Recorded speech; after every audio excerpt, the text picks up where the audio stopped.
Mheshimiwa Festo Sanga, moja kwa moja kwenye swali. Mheshimiwa Waziri, kuimarisha timu ya taifa ni pamoja na kuhakikisha kwamba sheria na taratibu za michezo zinafuata nchini. Ligi yetu inaelekea mwisho, lakini kumekuwa na mvutano wa hizi timu mbili na viongozi wa TFF. Ipi kauli ya serikali?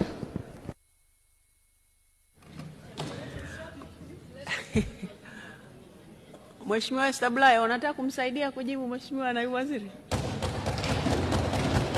Mheshimiwa Naibu Waziri, majibu.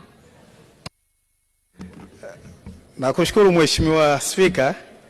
Kama ambavyo unafahamu, shughuli za mchezo wa mpira wa miguu zina mamlaka zake za kimataifa na za kitaifa, na tumekuwa tukisisitizwa mara kwa mara serikali kutoingilia moja kwa moja uendeshaji wa shughuli hizo ili kuepuka kuja pengine hata kufungiwa na FIFA katika nyakati hizi ambapo kitakwimu nchi yetu inafanya vizuri sana katika uendeshaji wa shughuli za mpira wa miguu. Mamlaka za uendeshaji na usimamizi wa shughuli za mpira wa miguu nchi hii ni TFF ambayo ni shirikisho la mpira wa miguu nchini, lakini pia na bodi ya ligi kuu ambazo serikali, hata taarifa ambazo tunazitoa hapa tuna rely kwenye taarifa tunazopata kutoka kwao. Kuhusu mchezo anaosema, tunafuatilia kwa karibu jinsi ambavyo mgogoro huu unaendelea kutatuliwa, lakini huku tukijaribu kwa kiwango kikubwa kabisa kutoingilia moja kwa moja maamuzi ya TFF na bodi ya ligi.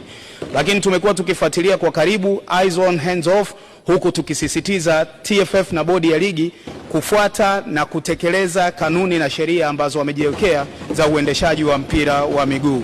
Kwa hivyo kifupi kabisa ni kwamba tunafuatilia jambo hili, lakini tukihakikisha kwamba hatuingilii moja kwa moja na kupelekea nchi yetu kufungiwa kwa vile mchezo wa mpira wa miguu unajiendesha wenyewe. Asante. Mheshimiwa Establaya, hebu sema unayosema kwenye kisemeo. Maana naona umekuwa naibu waziri wa michezo. Nilikuwa nasema kuhusiana taratibu na sheria ni pamoja na kupata ripoti kwa nini mchezo wa tarehe 8 haukuchezwa. Sasa wewe ndio ulikuwa unakataza ushabiki. Sasa hapa unataka ushabiki. Haya, wa Simba anayetaka kumjibu.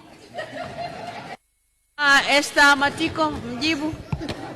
Nashukuru Mheshimiwa Spika. Kama alivyojibu naibu waziri, lazima tuheshimu kanuni ambazo zina guide mchezo wa mpira wa miguu tuweze kukuza vipaji, tusiweke ushabiki. Mheshimiwa Naibu Waziri, asante sana kwa majibu yako kwa maswali ya Mheshimiwa Bunge. Mheshimiwa Bunge